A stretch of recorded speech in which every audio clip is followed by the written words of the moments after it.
Bismillahirrahmanirrahim. Halo, Assalamualaikum. Kita lagi persiapan untuk live Instagram bareng malam hari ini di Rabu Sedekah Ilmu. Dan malam hari ini kita akan membahas seputar mengenal kehidupan rehabilitasi pecandu narkoba. Dan live Instagram ini merupakan kerjasama Sedekah Oksigen dengan Asa Perempuan sambil kita menunggu narasumber kita yang akan kita ajak ngobrol. Mas Eko Ramaditya Adhikara, dosen luar biasa Politeknik LP 3I, trainer motivasi, penulis novel, relawan sahabat rekan sebaya, kolumnis Detik Inet, kolumnis Mobile Magazine, dan Mas Ramaditya ini adalah relawan Sedekah Oksigen juga. Kita live dari Instagram Sedekah Oksigen. Jadi buat malam hari ini yang sudah bergabung, Assalamualaikum Mbak Wide. Mbak Wide Oktorina. Apa kabar Mbak? Mudah-mudahan selalu sehat ya. Di Rabu Sedekah Ilmu kali ini bareng saya, Tia Ezar. Juga nantinya sekali lagi bareng Mas Eko Ramaditya Adhikara atau kita panggilnya Mas Rama. Oke.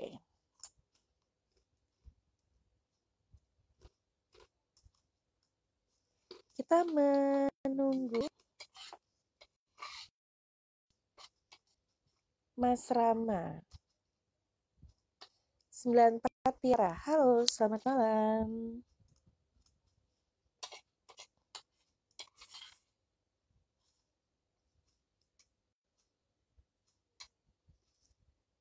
Oke, sebentar saya juga menunggu Mas Rama di Tia Night. Oke, dari Instagram beliau ya. Bentar.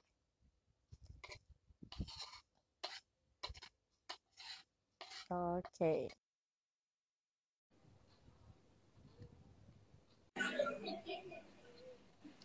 Halo Mas, Assalamualaikum. Waalaikumsalam. Suaranya jelas ya?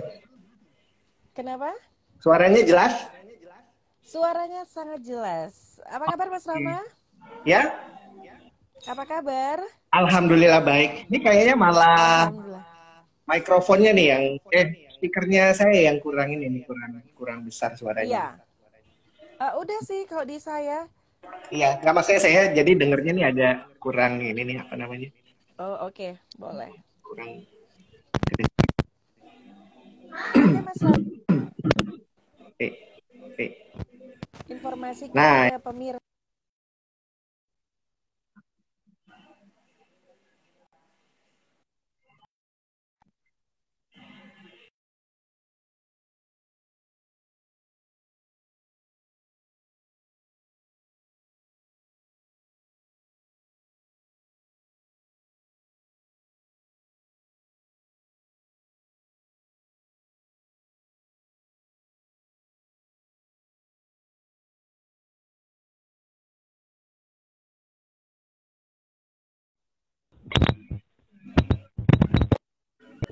ini saya belum kamera depan.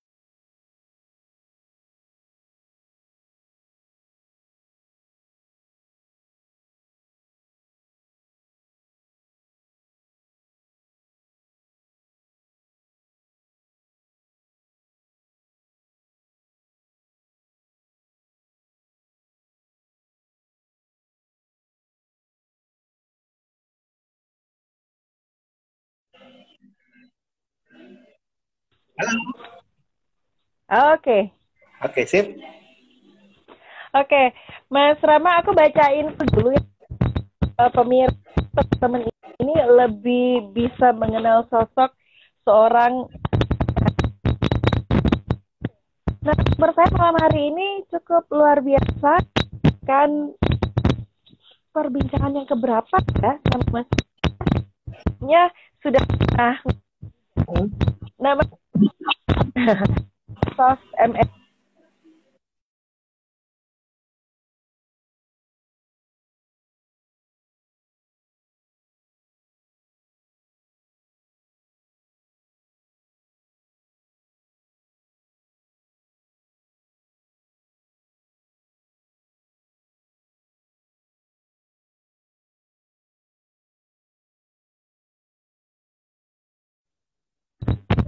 kolumnis Detik Inet, kolumnis Mobile Magazine. Oke. Mas Rama, alhamdulillah sehat hari ini, syukur alhamdulillah bareng.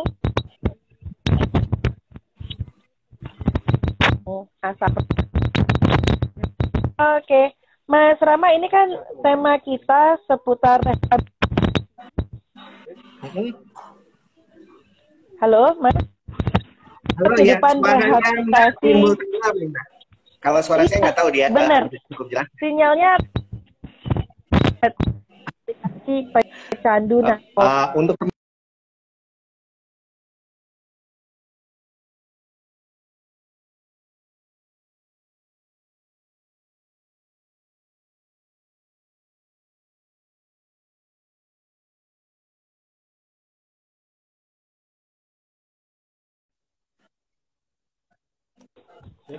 Mas Rama munduran duduknya katanya Mbak Wide.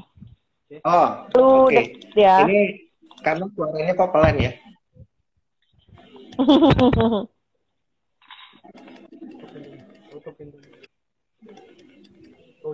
Soalnya agak susah jadi dengarnya. Dan ini kayaknya apa? Sinyal ya. Nah, oke. Segini gimana udah?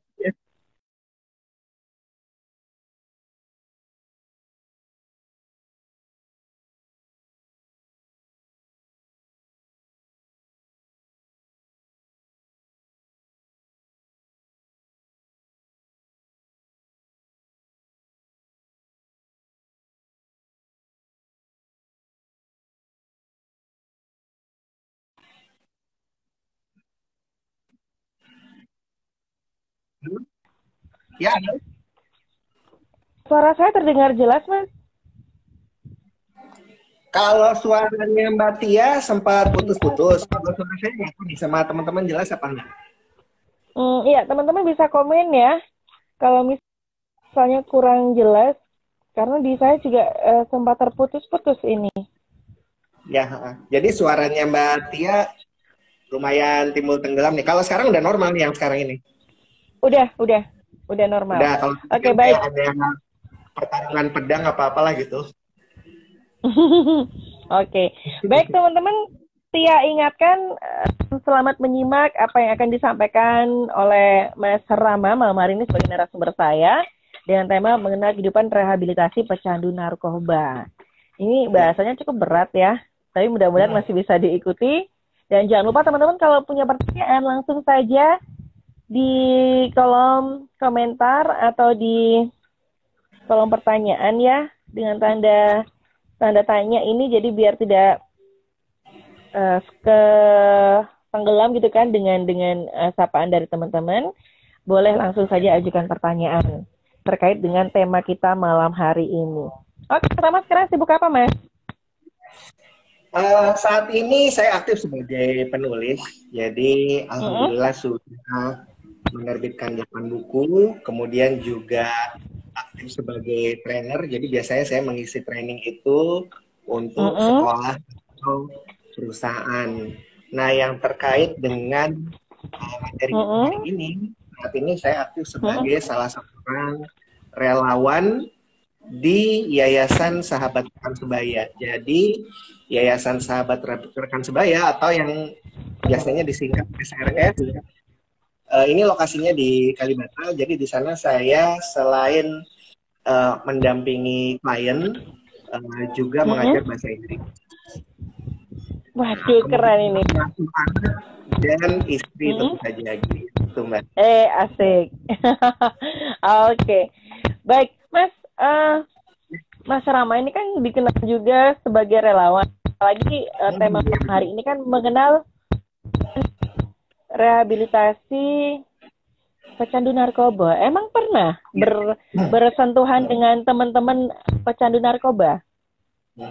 Nah, jadi awalnya itu saya bertemu dengan orang yang jadi namanya Dr. Aisyah Dahlan.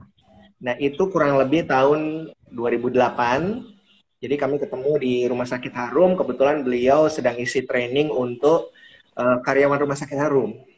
Nah, di situ saya diperkenalkan dengan beliau dan ternyata cocok gitu. Jadi kita sama-sama senang memberikan edukasi kepada publik. Terus saya banyak berguru dengan beliau. Nah, kebetulan memang Dr. Aisyah Dahlan sendiri ini menangani rekan-rekan pecandu narkoba. Awalnya adalah karena adik beliau, kami biasa panggil namanya Bang Saing gitu ya. Bang Saing, namanya itu Bang Syahril, cuma saya lupa nama panjangnya. Kami biasa panggil namanya Bang Saing. Jadi beliau kena narkoba, maka mulai dari situ Dr. Aisyah Dahlan mulai menangani rekan-rekan yang pecandu narkoba. Dan didirikanlah yayasannya, yaitu Yayasan Sahabat Rekan Sebaya. Nah, kayak gitu sih. Awal pertemuannya seperti itu. Jadi saya kebetulan kan tunanetra. Jadi saya anggap nih kebutaan itu tantangan hidup. Nah, ketika saya ketemu dengan teman-teman yang pecandu narkoba, saya melihat bahwa ternyata Allah itu berikan tantangan yang lain gitu. Dan itu membuat saya begitu tertarik untuk bisa menyelami teman-teman di sana dan menjadi rasa syukur gitu ya, karena Bapak dulu, ayah saya pernah menyampaikan bahwa yang makannya melek banyak tapi yang di penjara juga banyak gitu ya. Jadi artinya bahwa sebenarnya sih antara saya dengan teman-teman pecandu yang udah kenal ini nggak ada bedanya, hanya beda tantangannya aja. Dan itu yang kemudian mendorong saya untuk bisa mendarmakan apa yang saya punya untuk teman-teman khususnya di SRS ini. Jadi bisa lebih didetailkan apa sih sebetulnya tantangan yang dirasakan Mas Rama dari apa yang disampaikan tadi? Nah, jadi kan gini Mbak ya, kalau tantangan ini kan serunya itu adalah orang buta ketemu dengan mantan pecandu. Jadi kita bilang mantan karena prosesnya ketika ketemu itu adalah mereka sedang dalam proses recovery, rehabilitasi. Jadi ada juga, memang ada juga yang relapse gitu, artinya pakai lagi gitu ya. Tapi tetap yang sedang berjuang, sedang menghadapi tantangannya kita bilang mantan pecandu gitu ya. Jadi di sini saya melihat bahwa kami bisa saling bantu-membantu dan kebetulan saya senang berbagi gitu ya, terutama untuk motivasi, edukasi. Dan teman-teman yang di edukasi ini terutama mereka jadi saya banyak belajar dari pengalaman mereka. Oh, teman-teman ini efeknya begini gitu. Terus ceritanya mereka makai itu kan macam-macam ya ceritanya Mbak gitu loh. Terus datang dari kalangan keluarga juga. Dan ini disatukan dalam satu wadah ya, satu wadah. Itu emang seru banget gitu. Bahkan kalau ada kunjungan misalnya dari Depsos apa dari instansi itu suka ditanya juga, itu matanya begitu dia pakai obat apa gitu, terus pada ketawa gitu. Oh bukan Bu, itu relawan gitu. Jadi enak dan unik. Tapi nggak tersinggung ya Mas Rama ya? Ada yang berkomentar seperti gimana gitu? Teman-teman justru mereka karena kita bercanda udah seru aja gitu ya. Jadi sudah tidak memandang soal kekurangan atau gimana. Jadi kalau mungkin teman-teman main terus ketemu dengan anak-anak SRS yang nanti itu bercanda sama saya, ya nggak usah baper gitu kan. Mereka kadang, woi, saya kan suka dipanggil, ada teman saya namanya Bang Hanus gitu, saya dipanggil kasih julukan tuh bugil, buta gila gitu. Jadi ya, karena bercandanya tuh udah kita udah kayak keluarga sendiri. Makanya teman-teman yang tergabung di SRS ini kita menyebutnya family gitu, karena memang satu keluarga ya. Namanya kan keluarga itu kan saling bantu, ada masalah saling tolong gitu. Jadi dan memang untuk tempat rehabilitasinya sendiri dia bentuknya kayak rumah gitu. Oke. Di sana Mas Rama kan sebagai relawan. Apa aja sih yang dilakukan, Mas? Ya, jadi gini, kalau kegiatan itu sebenarnya memang banyak ya. Kalau teman-teman kan terbayang kalau tempat rehabilitasi itu kan serba tertutup, wah digebukin apa dikasih obat, tapi dikurangin atau bagaimana gitu ya. Jadi kalau kami di SRS ini sistemnya adalah memulihkan dengan cara melakukan kegiatan seperti halnya di rumah. Jadi kita mengembalikan lagi habitnya teman-teman ini, karena kan ketika kena narkoba ini kan habitnya berubah semua, Mbak. Yang tadinya jujur jadi tukang bohong gitu kan, yang tadinya nggak pernah tahu uang terus jadi nyolong kan, kayak gitu ya Mbak. Jadi kita kembalikan lagi habitnya, kegiatan-kegiatan yang dilakukan itu banyak berhubungan dengan kegiatan sehari-hari gitu. Jadi bersih-bersih, masak gitu ya. Nanti akan saya jelasin nih, karena ada istilah-istilahnya juga gitu ya.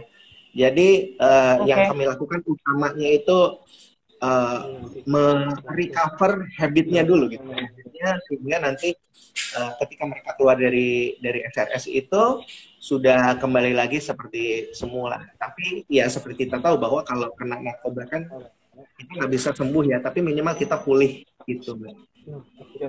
Oke, jadi sudah ada program atau sudah ada kegiatan yang terjadwal yang akhirnya dijalani oleh teman-teman mantan pecandu narkoba ini. Iya, betul Mas. Memang kan ngeri ada nggak proses. sih Mas berteman sama mereka Mas? Karena kan katanya dari yang awalnya nggak bohong, terus bohong, kemudian mereka bisa jadi atau memang melakukan kegiatan-kegiatan yang sebetulnya malah mencelakakan dirinya sendiri bahkan lingkungan. Nah, itu Mas Rama ngeri nggak sama mereka? Atau kayak gimana? Ada pengalaman juga boleh diceritakan. Ini sedap sebenarnya, tapi begini Mbak, sebenarnya ini kan ketika teman-teman itu masuk SRS, ini kan ada tahapannya ya Mbak. Jadi kita yang terutama adalah mereka yang memang ingin sembuh gitu. Jadi kan nanti ketika kita masuk itu kan ada yang namanya intake atau screening gitu. Jadi intake screening ini semua tuh Mbak diperiksa, pakaian-pakaian diperiksa gitu ya. Oke, ini tahapan awal ya, screening ya, intake ya. Tanggalkan gitu ya, nggak boleh. Jadi kayak barang-barang pribadi, alat komunikasi, ikat pinggang itu nggak boleh Mbak. Jadi memang benar-benar kita masuk tuh ya, masuk benar-benar pure setelah melalui screening. Nah kemudian ada proses yang namanya itu assessment.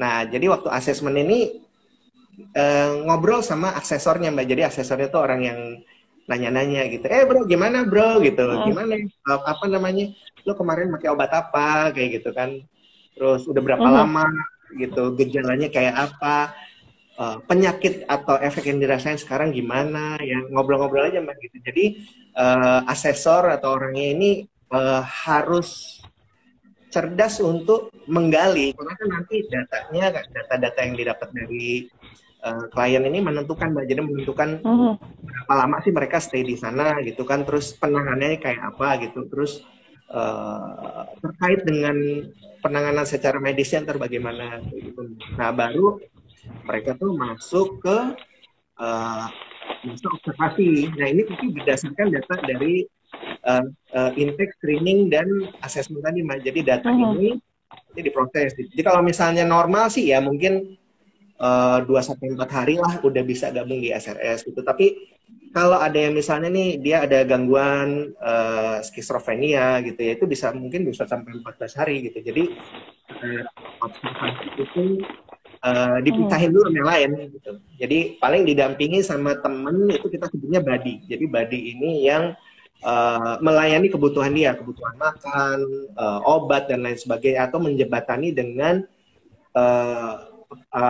layanan terintegrasi. Maksudnya itu kalau misalnya dia mau ke konselor gitu atau mau berobat gitu, jadi itu ditangani.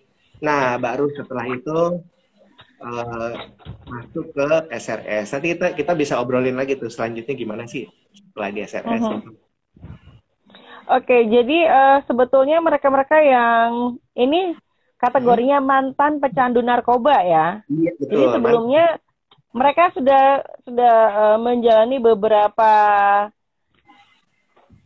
maksud saya kan mantan pecandu narkoba ini mereka masuk dengan keinginan pribadi atau ada anggota keluarga yang bawa atau orang lain. Nah ini macam-macam. Atau bagaimana? Ada rujukan dari lembaga rehabilitasi atau dari kepolisian atau bagaimana? Ada Tapi yang teman-teman yang di SRS. datang sendiri, jadi memang keluarga yang bawa. Ini berdasarkan informasi. Jadi kayak misalnya nih teman-teman dengar dari acara ini ya gitu. Oh terus mau menghubungi SRS gitu. Bisa nih lewat Instagramnya kan, Sahabat Rekan Sebaya, atau bisa cari di Google Map nih Yayasan Sahabat Rekan Sebaya. Oh menghubungi terus memang ada kemauan sendiri mau datang gitu kan. Bisa juga memang melalui referensi gitu. Salah satunya nih dari yang arah ya dari Lebak Bulus gitu. Ada juga yang karena ketangkep Mbak, jadi ketangkep ya bawa ke sana gitu. Tapi memang ingin benar-benar sembuh kan, karena ini nanti harus koordinasi tuh Mbak sama keluarga sama kliennya tuh mau nggak gitu loh. Ya kalau emang mau ya udah kita lakukan proses yang tadi sampai akhirnya nanti diterima bisa masuk di SRS. Oke, dan tadi prosedurnya sudah dijelasin ya. Nah, Mas, kemudian mereka yang masuk di SRS ini apa mereka dikenakan biaya atau bagaimana? Atau mungkin langsung aja Mas cerita aktivitas SRS dengan teman-teman mantan pecandu narkoba ini. Intinya gini sih Mbak, kalau biaya itu nggak usah dipikirin, datang aja dulu lah gitu. Jadi nanti bisa ngomong ke administrasi, karena ini bagian yang paling tidak saya kuasai dan nggak tegang liatnya. Maksudnya tuh ya datang aja gitu. Gitu. Kalau ketika masuk itu nanti ada pembagiannya dulu Mbak. Jadi ada istilah itu namanya primary dan re-entry. Jadi sama kayak kita sekolah nih Mbak, ada kelas-kelasnya gitu. Apa itu? Yang primary bisa dijelasin lagi? Nah, yang primary ini benar-benar baru belajar nih. Jadi belajar seluk-beluknya recovery addict, seluk-beluknya rehabilitasi itu kayak gimana. Nah, ini ada tingkatan-tingkatannya tuh ada 4. Jadi ada yang disebut dengan induksi. Ini yang pertama nih Mbak, induction itu yang paling pertama gitu. Kemudian younger, naik lagi ke middle, naik lagi ke older. Jadi ini lebih sebenarnya tingkatan ini lebih kepada privilege-nya gitu loh Mbak. Jadi kalau yang induksi ini benar-benar dia nggak ada privilege, dia nggak boleh nggak pegang uang, nggak pegang barang pribadi kayak gitu loh Mbak. Jadi benar-benar memang ini untuk belajar gitu. Jadi makin naik nanti makin naik tuh ke younger, middle, older tuh privilege-nya makin naik gitu. Nanti detailnya bisa langsung ngobrol aja sih di sana gitu. Nah, kemudian kalau sudah selesaikan itu baru naik ke fase re-entry. Nah, kalau di re-entry ini ibaratnya nih kalau les tuh kelas advance gitu. Jadi, nah kalau tadi kan dibaginya 4, kalau ini sekarang dibaginya 2. Cuma A dan B gitu ya.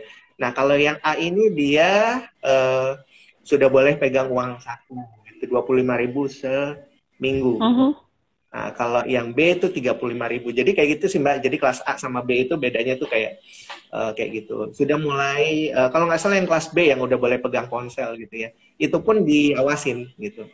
Diawasin. Nah, kemudian buat mereka yang sekolah kemudian kerja, ini boleh Mbak gitu. Reentry ini udah boleh, atau home leave. Jadi seminggu sekali pulang. Itu boleh Mbak di masa ini. Nah, kalau udah lulus gitu kan, oh berarti kan pendidikan udah lulus nih gitu. Nah, mereka mau lagi di situ boleh juga. Nah, ini disebutnya aftercare in-house. Jadi istilahnya ya udah mau stay di situ gitu kan, tapi mau tetap bergaul di sana gitu. Nah, itu privilege-nya besar, memang udah bisa kerja, mondar-mandir kayak gitu. Walaupun memang pengawasannya tidak seketat ketika masih dalam program, karena ini kan sekarang udah di luar nih Mbak, jadi luar program kalau yang si aftercare in-house ini gitu Mbak. Itu kalau secara singkat sih rangkaian programnya gitu. Itu kurang lebih kalau di total mungkin 3-4 bulan lah ya, kayak gitu Mbak. Jadi Sahabat Rekan Sebaya atau SRS ini kan menjadi sebuah tempat di mana mantan pecandu narkoba ini nantinya bisa menjalani kehidupan dengan normal, begitu kan ya harapannya. Dan mengapa tadi saya tanyakan apakah ada biayanya, karena ini pertanyaan yang umum yang nantinya apakah salah satu atau bagian dari pemirsa yang melihat live IG Sedekah Oksigen ini juga mempertanyakan jika apa namanya, di lingkungan sekitar ada yang memang harus dibantu. Nah, SRS sendiri ini ada di mana, Mas? Nah, kalau SRS sendiri atau Yayasan Sahabat Rekan Sebaya, ini ada di Jalan Simpang 3 nomor 17 di Kalibata. Jadi kalau yang tinggal di daerah sana Jakarta itu, ya? Jakarta. Jadi Soalnya saya Surabaya. Oh iya, benar-benar. Saudara saya ada juga di Krukut itu, saudara. Oh ya, Sama di masih Surabaya. Queensland. Nah, Oke. jadi Mas, ini ada di Kalibata. Kalau datangnya dari Pancoran, itu nanti setelah lewatin lampu merah Makam Pahlawan itu terus ke arah Pasar Minggu, baru putar balik. Karena memang posisi dia tuh sebelum lampu merah kalau dari Pasar Minggu. Jadi masuk ke dalam. Nah, kalau bingung itu dari Google Map langsung cari aja. Dan itu lengkap banget. Jadi nomor telepon ada. Oke. Tadi mau ngomongin soal biaya, ngomong aja ke teman-teman admin gitu. Karena saya memang untuk itu informasi saya kurang mengerti. Tapi yang bisa saya sampaikan adalah nggak akan terjadi sih. Maksudnya nggak diterima karena masalah uang gitu sih. Saya nggak pernah jumpa. Gitu. Ya.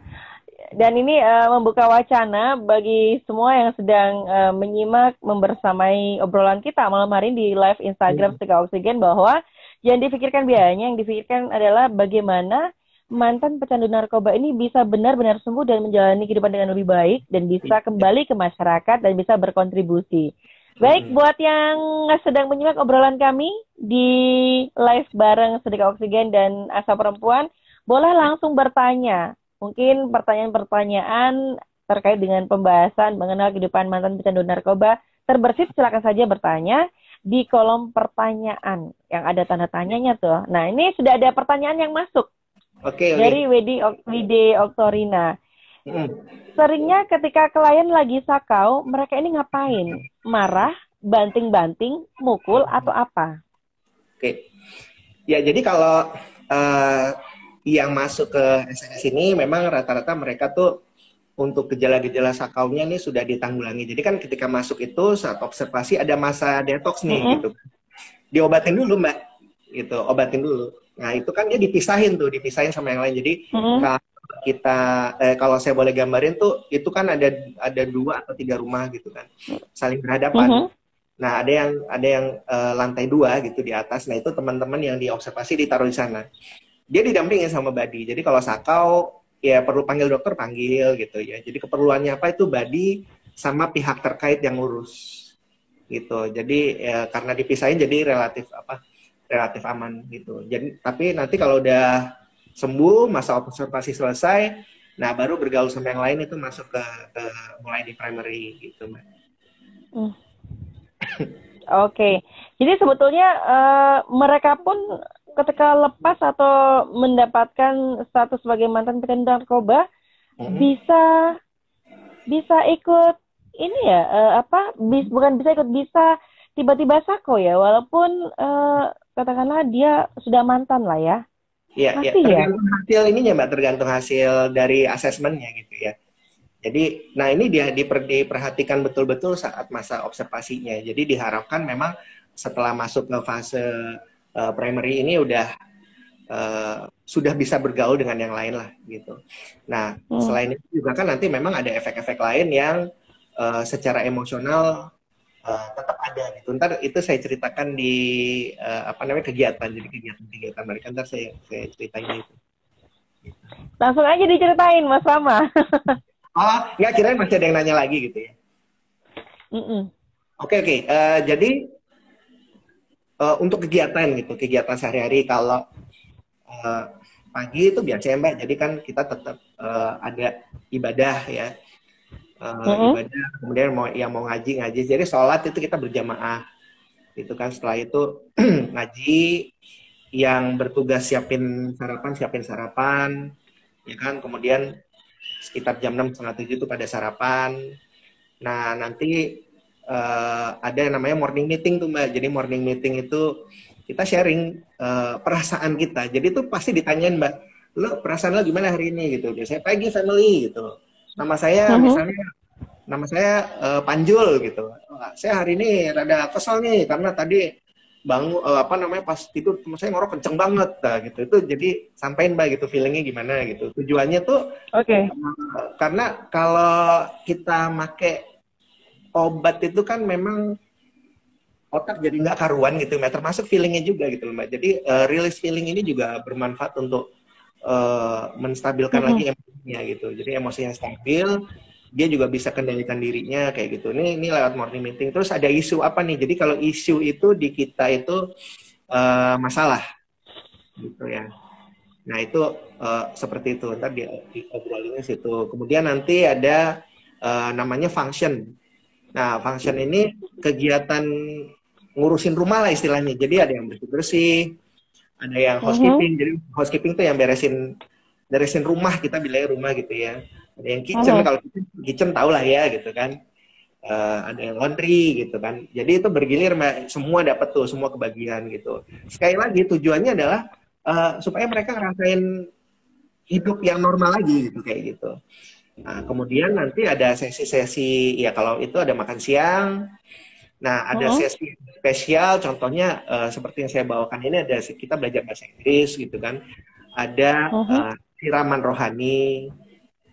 Nah, ada yang menarik ini ada namanya tuh CRG. Ya, CRG itu singkatan Conflict Resolution Group ya.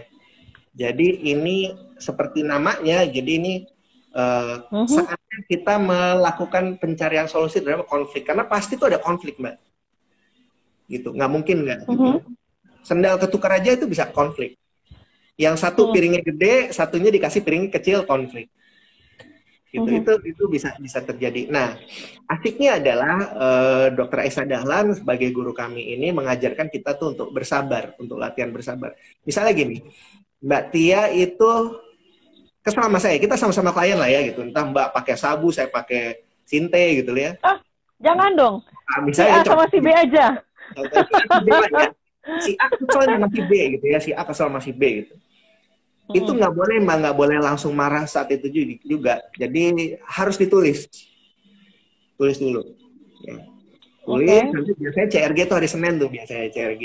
Nanti pada saat CRG itu di drop, jadi saya itu di drop, lo mau ngedrop siapa nih gitu. Nah maksudnya apa? Baru di situ di floor, di depan umum kita sampaikan gitu. Itu boleh Mbak marah.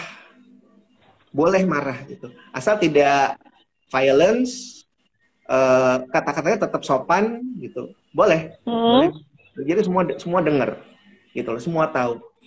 Kita tidak lihat apakah masalah itu besar atau kecil atau sepele atau tidak, karena bagi teman-teman di sana semua masalah adalah masalah. Ya, jadi harus selesaikan gitu. Jadi tapi kayak misalnya kesalnya hari Jumat, hari Sabtu harus sabar dulu gitu. Tulis dulu, ntar baru di drop di hari Senin. Gitu. Dan itu harus selesai gitu, masalah harus selesai. Nanti kan ditanya accept nggak gitu, accept bang gitu, terima gitu lah istilahnya gitu. Nah itu kegiatannya kayak gitu. Kalau selebihnya ya kayak gitu, ntar nonton film bareng, seminar-seminar kayak gini gitu. Kalau dulu belum ada pandemi, kita kan biasanya dibawa juga nih klien ke seminar-seminar narkoba. Nah kalau berhubung ada pandemi, jadi kita di dalam seminarnya online gitu. Terus ngerokok, dikasih Mbak rokok gitu. Tapi asiknya gitu. Jadi misalnya nih si A ngerokok, si B harus ngerokok. Jadi nggak boleh satu-satu. Nah kita ada namanya tuh SMA, smoking area gitu. Jadi bukan sekolah menengah atas. Memang ada tempatnya untuk merokok itu nggak boleh sembarangan gitu. Misalnya dibawa ke kamar apa nggak boleh gitu. Jadi tetap ada tempatnya gitu Mbak untuk smoking area. Oke. Nah, Mas Rama sebelum lanjut, Oke, lanjutin. Boleh. Lanjutin lagi aja. Nanti saya tanya, sampaikan ini ada pertanyaan. Ya. Pertanyaannya aja dulu kali ya, nggak apa-apa. Oke. Ini dari Erma_Fatma. Mas Rama, yang saya dengar kalau untuk mantan pecandu itu nggak ada istilah sembuh, tapi pulih. Bisa dijelaskan Mas Rama kenapa istilahnya pulih, bukan sembuh? Terus yang dinyatakan pulih itu seperti apa? Jadi betul, nggak ada yang sembuh. Karena narkoba itu kan menyerang otak. Jadi otak itu ada ribuan sel. Kalau udah kena, itu selnya nggak balik. gitu. Jadi kalau digambarkan itu seperti misalnya 1000 lampu gitu ya.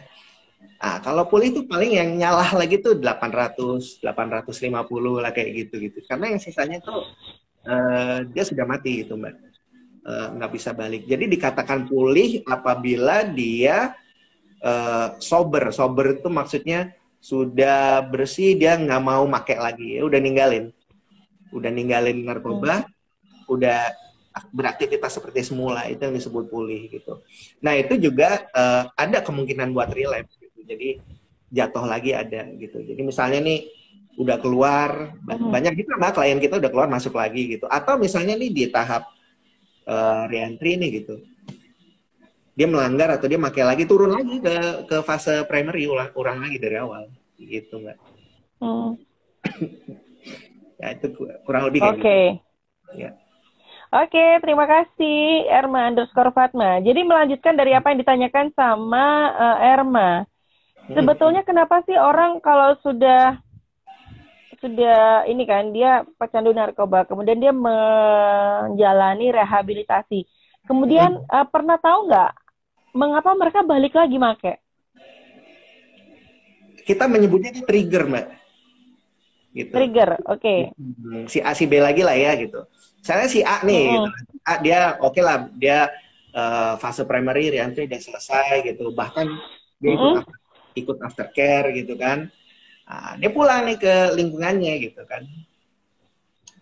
Kesentil dikit berantem sama orang tuanya gitu kan. Ketemulah sama si B ini bandar gitu. Bro, oke. Kita ngobrol dulu bro gitu. Lu gimana lo di facility bro gitu. Ya bla bla bla bla bla gitu. Kayaknya gue lihat lu masih berantem sama ortu lo bro. Udah lah bro, nih biar lebih rileks. Dikit aja bro gitu. Nah itu kena udah.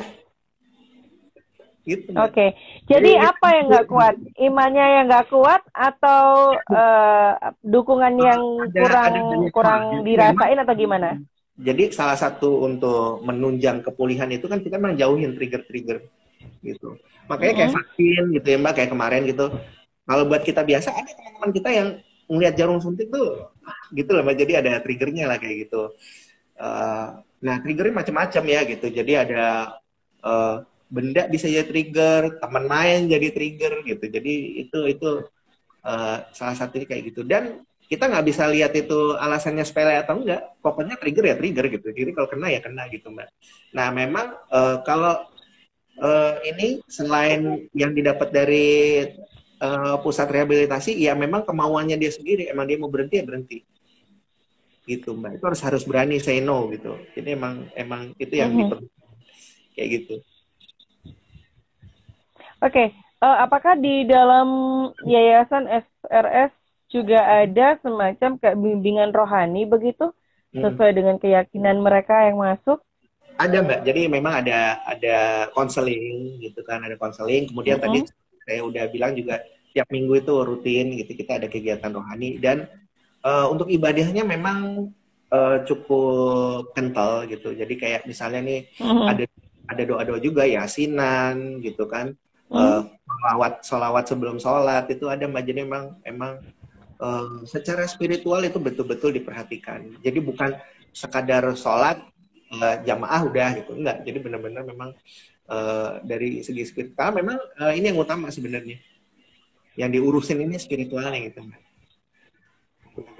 Oke. Pernah tahu atau pernah ada yang curhat nggak? Sebetulnya mereka pakai narkoba tuh kenapa sih? Mereka putus asa, coba-coba atau bagaimana? Nah, semua yang disebutin bener itu. Gitu. Pokoknya sesuatu yang dia tidak dapatkan, sesuatu yang membuat kecewa, atau cuma sekedar sesuatu yang membuat dia memancing rasa penasaran, itu udah bisa kena. Jadi banyak penyebabnya. Makanya dengan adanya penyuluhan seperti ini kita tidak hanya belajar, kalau mungkin kemarin kan belajar jenis-jenis drugsnya seperti apa. Jadi ini kita coba melihat kehidupan di pusat rehabilitasi supaya ada gambaran juga nih gitu. Karena salah satu kekeliruan itu kan adalah keluarga ketika relasinya itu make dikucilkan atau dijauhi atau dianggap orang yang paling bersalah itu adalah sebuah kekeliruan gitu. Jadi ini justru harus dirangkul. Nah, salah satunya adalah mengantarkannya ke tempat rehabilitasi gitu. Tujuannya ya supaya dibimbing dan bisa pulih. Nah, ini yang menarik juga ada banyak istilah-istilah nih di tempat rehabilitasi yang mungkin teman-teman belum tahu. Itu menarik banget gitu. Iya, apa aja Mas istilah-istilah dalam rehabilitasi? Istilah bahasa Inggris. Jadi ada beberapa istilah kayak misalnya tuh apa kita menyebutnya tuh sneaky ya. Sneaky tuh umpet-umpet atau nyolong-nyolong gitu. Misalnya nih ngerokok di kamar mandi gitu. Terus sneaky Mbak kan karena kalau kita ngerokok kan ada tempatnya gitu kan.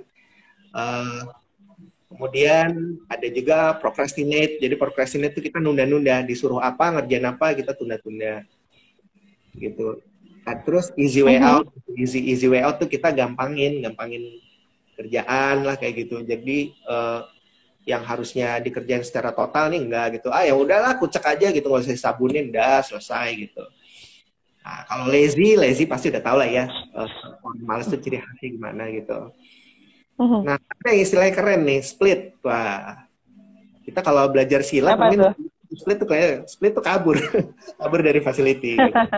Ya, jadi itu bukan escape ya, tapi split ya. Itu ragamnya tuh banyak sekali. Hanya karena memang ada kode etik dari kami yang tidak bisa cerita soal isu secara individu gitu. Jadi ada kode etik ini Mbak. Jadi saya hanya bisa kasih tahu ya, split itu banyak itu stylenya, ragamnya, penanganannya pun macam-macam gitu. Tapi yang jelas dari yayasan sih nyariin gitu. Tapi kalau nggak mau balik ya udah gitu. Cuma yang jelas kita usahakan yang split itu bisa bisa ketangkap lagi. Nah, terus istilah-istilah administrasi kayak SOD. Jadi SOD itu staff on duty. Jadi kayak ini aja Mbak, kayak ada satpamnya aja gitu. Jadi AMPM lah gitu ya. Jadi yang AM tuh dari jam berapa sampai jam berapa ya? Kalau salah jam 7 sampai jam 3 tuh ya. Ya, jadi ini sistem shift ya. Jadi kalau SOD ini yang ngawasin, terima laporan, ada isu gitu. Ini SOD di situ yang bertanggung jawab gitu ya. Ini kalau kita nyebutnya PIC kali ya gitu, PIC gitu. Nah, ada juga front desk. Nah, front desk ini jadi kalau Mbak datang ke yayasan, berhadapan dulu sama front desk, tanya ada keperluannya apa. Terus kalau sekarang pandemi kan harus ada tes gitu ya, kita ada tes antigen gitu. Oh ya, untuk teman-teman nih karena sedang pandemi, jadi baik yang mengantar maupun klien itu harus tes antigen dan juga PCR. Gitu. Oke, itu syaratnya ya. Biar sama-sama melindungi ya. Iya. Nah, terus istilah lain tuh ada nightman. Nightman itu yang begadang. Jadi yang mengawasi waktu malam gitu kan. Ada juga communicate. Jadi misalnya ini kita mau request rokok nih atau sabun habis nih gitu. Kita ketemu sama staff on duty itu kita bilang dulu gitu, Bang, communicate Bang gitu. Jadi diajarin untuk apa-apa lo harus ngomong gitu. Apa-apa harus sampaikan. Gitu. Nah, itu beberapa ini nih Mbak, beberapa istilah yang ada di jargon, kita nyebutnya jargon gitu. Oke. Penggunaan istilah di rehabilitasi ini yang dipakai di Yayasan SRS ini umum dipakai atau penggunaannya hanya di situ saja? Secara internasional. Oh, secara internasional. Oke, I see. Ini berarti wacana baru nih buat kita semuanya ya. Jadi penggunaan istilah bukan hanya di Yayasan SRS, tapi secara internasional udah dipakai gitu ya. Jadi kalau misalnya ini ada klien yang split nih gitu, udah tahu nih maksudnya kenapa gitu kan. Oke, jadi ada acuan dan rujukannya ya, ada referensinya. Mas Rama, sebetulnya pecandu narkoba ini mereka itu apakah mengalami gangguan psikologis sampai akhirnya mereka juga kembali ke narkoba gitu? Atau kemudian peran pola asuh orang tua bagaimana? Kalau udah make itu ya udah pasti ada gangguan psikologis. Pasti itu. Karena kan walaupun awalnya coba-coba ya. Nah, jadi kalau yang udah make itu pasti ada gangguan psikologis. Karena kan mungkin kemarin juga udah belajar kan macam-macam drugs itu. Jadi yang kita tahu itu kan pokoknya make ya make gitu. Sako ya sako. Padahal sebenarnya tiap zat itu beda efek gitu kan. Itu juga selain ke fisik juga mental itu beda-beda juga efeknya gitu. Ditambah lagi permasalahan yang sehari-harinya. Kalau yang belum make ini bisa ada masalah psikologis, bisa juga tidak. Seperti saya bilang tadi itu penasaran aja itu gitu. Oh penasaran nyobain gitu. Kehidupan di keluarganya fine-fine aja, nggak ada masalah gitu. Terus pergaulan juga baik-baik aja. Cuma karena lo mau nyobain ini, udah ya cobain aja gitu. Kayak gitu aja cuma. Malah itu yang paling bahaya sebenarnya gitu. Karena penasaran, ini yang paling bahaya sebenarnya. Karena dia nggak paham gitu. Tapi itu ngancurin masa depannya gitu. Untuk kesananya tuh menghancurkan dia punya masa depan. Gitu. Oke. Sebelum sampai ke sako atau ketergantungan gitu ya, apa yang mereka rasakan ketika mereka makan narkoba? Pernah ditanya nggak? Ya, jadi jadi kita di SRS ini teman-teman senior, jadi yang sudah lama berguru dengan Dr. Aisyah dan sekarang mengurus SRS itu sendiri, kita ada namanya Orkestra 100 Pecandu. Nah, biasanya ini kalau nggak pandemi, kalau kita seminar, kita pentas, Mbak. Jadi ada musik, gitu kan. Nah, pada saat itu kita gelar juga teater, gitu. Jadi teater kecil. Jadi misalnya nih, kita kenalkan nih, misalnya gorila, gitu kan. Nih, gorila nih, kalau dikonsumsi efeknya kayak gini, gitu kan. Terus kalau udah withdrawal syndrome dia ngerasa kayak dadanya ditimpa gorila, nah kayak gitu Mbak. Jadi itu diperagakan langsung, tujuannya tuh supaya audiens atau yang menyaksikan itu tahu efek obatnya dan baik ketika dikonsumsi maupun ketika putus obat. Gitu. Jadi tiap zat itu beda-beda Mbak. Gitu. Ada yang gatal-gatal, ada yang dia ngantuk gitu kan, ada ketawa-ketawa gitu. Nah, putus obat. Jadi sebetulnya nggak ada enak-enaknya ya sebetulnya? Nggak ada enak-enaknya sebenarnya. Jadi enaknya sudah cuma sebentar. Enaknya cuma sebentar. Gitu. Apa termasuk orang-orang nggak percaya diri terus akhirnya larinya ke narkoba gitu biar mereka lebih pede? Pokoknya nih sebabnya kalau ini dianggap sebagai jalan alternatif, banyak banget nih Mbak jalan alternatif gitu ya. Broken home bisa jadi penyebab, putus sama pacar penyebab. Bahkan ya alasan yang paling sederhana, penasaran aja itu bisa jadi penyebab gitu kan. Jadi kalau di SRS yang pecandu narkoba ini banyak cowoknya atau ceweknya? Bukan dari segi kuantitas sih, tapi bagaimana pendampingannya itu lebih bagaimana ke siapa? Kalau di SRS kebetulan kita terima yang cowok aja gitu, karena kalau cewek itu bisa ditangani di Bayangkara atau di Lido gitu ya. Kalau ada teman-teman dari SRS di sini yang ikut terus informasi saya salah tolong dibenerin gitu. Tapi setahu saya memang kalau di SRS hanya yang cowok, gitu ya. Staffnya pun cowok, nggak ada yang cewek gitu. Kecuali kalau misalnya dokter datang, ada yang magang gitu kan, nah itu baru nanti on job training juga itu ada juga gitu, ada yang perempuan gitu. Oke. Mas Rama, ini ada yang tanya dari Nopenda Pohan. Mas Rama bisa ceritakan pengalaman mendampingi mantan pemakai zat yang bersifat stimulan? Oke. Kalau dari pengalaman saya pribadi, ini memang efeknya tuh lebih ke dia punya perasaan. Ini macam-macam. Ya, ini dilanjutkan lagi sama Mbak Nopenda, zat yang bersifat stimulan, yang bersifat depresan, dan yang halusinogen. Oke, Mas Rama minta tolong untuk ponselnya bisa dinaikkan sedikit nggak? Ini katanya Mbak Wide. Oh, naikin ke mari. Ya, oke, cakep deh. Oke. Mantap. Jadi saya turun sih. Nah, kalau itu maaf tadi saya nggak tahu ada sambungannya gitu ya. Nah kalau itu biasanya yang dampingin itu konselornya Mbak. Jadi untuk apakah itu stimulan kah, depresan itu tergantung si konselor yang banyak mendampingi. Nah kalau saya ini mendampingi secara umum, jadi temenin ngobrol gitu kan. Jadi yang penting tuh mereka di apa ya, bahasa gampangnya disenangkan atau dibahagiakan lah gitu, ngobrol-ngobrol yang seru aja, musik yang Hmm. disukain apa, bercanda-bercanda gitu kan. Bahkan Jadi belajar kita jadi bahasa pendengarnya mereka ya. jadi benar karena memang untuk ini kan komunikasi ya gitu. Eh, Mm-mm. eh, Seperti saya ini saya bawain sesi bahasa Inggris, kita nggak belajar kayak di tempat les gitu Mbak. Jadi fokusnya Mm-mm. adalah mereka itu tahu gitu, mereka tahu bahasa Inggris itu kayak gimana, terus waktunya terisi untuk belajar, itu yang terpenting karena salah satu proses untuk recovery ini kan otaknya dipakai.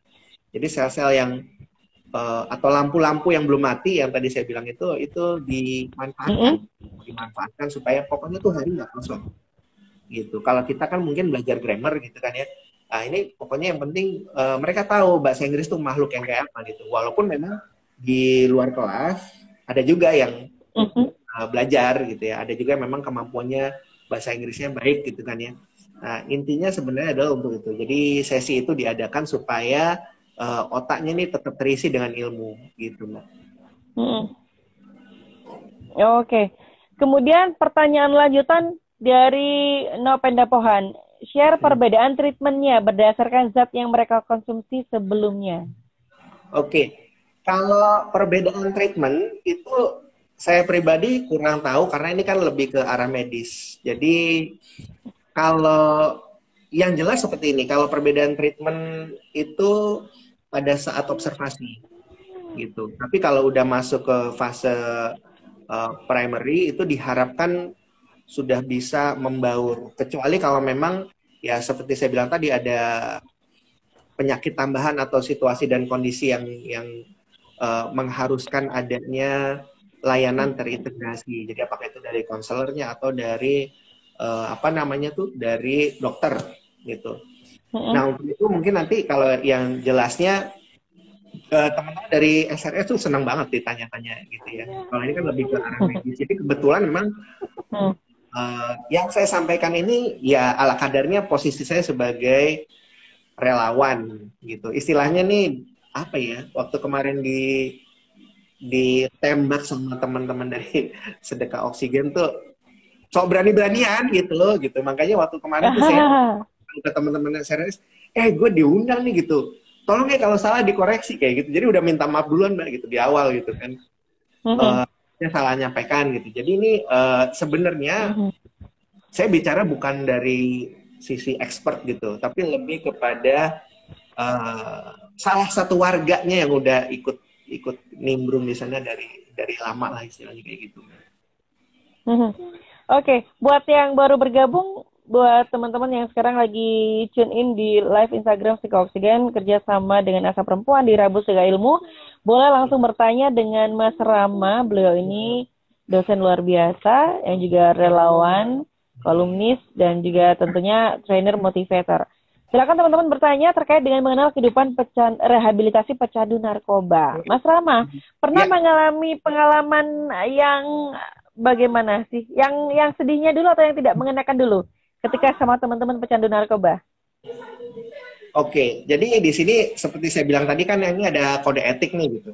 Jadi Mm-mm. saya nggak sebutin orangnya siapa, anggaplah Ya. si A dan si B lagi lah gitu. Jadi kebetulan karena saya kan Mm-mm. tunanetra, jadi ini agak unik nih gitu. Interaksi antara tunanetra dan pecandu gitu.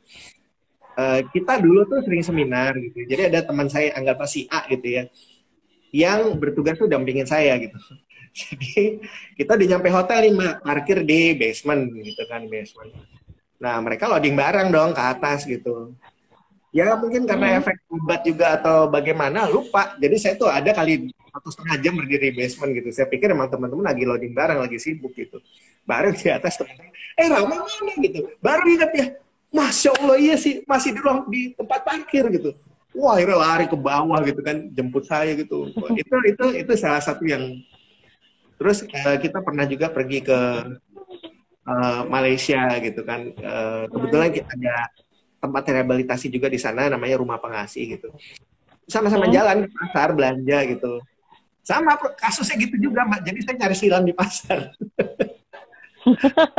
Itu pengalaman yang menyedihkan atau sekarang jadi lucu gitu ya? Kalau Diceritain lagi. saya sih nggak ngerasa sedih sih, justru itu yang jadi anchornya gitu, jadi yang membuat kita tuh akrab lah gitu ya, kalau cerita-cerita tuh istilahnya seru gitu ya. Nah, dan juga yang tadi saya ceritakan nih, si A nih yang dampingin saya seminar gitu kan.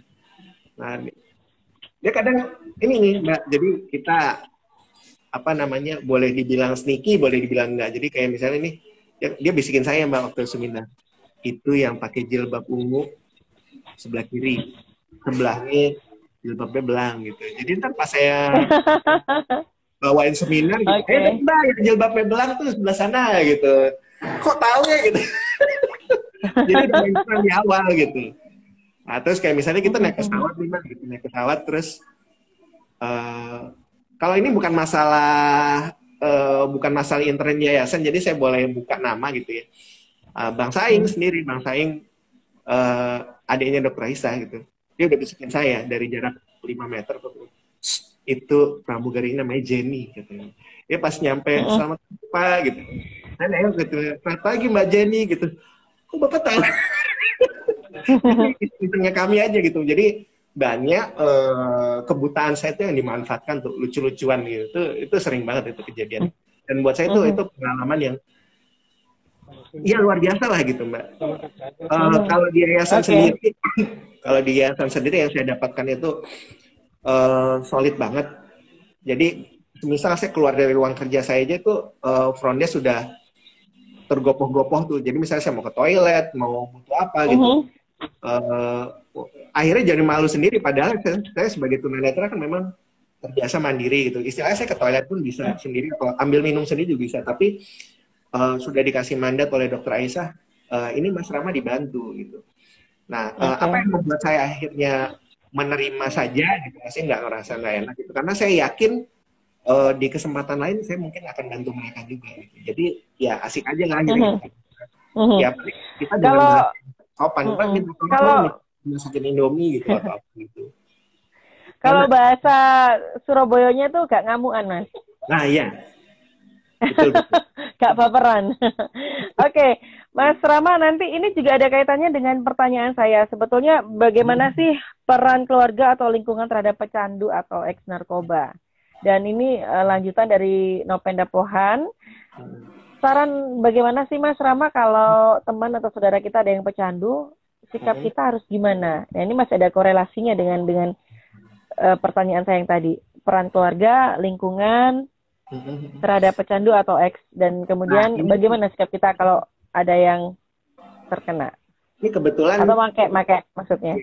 Kebetulan hampir sama dengan posisi saya sebagai penyandang disabilitas gitu ya. Jadi ini bukan aib sih sebenarnya. Jadi justru harus dirangkul gitu.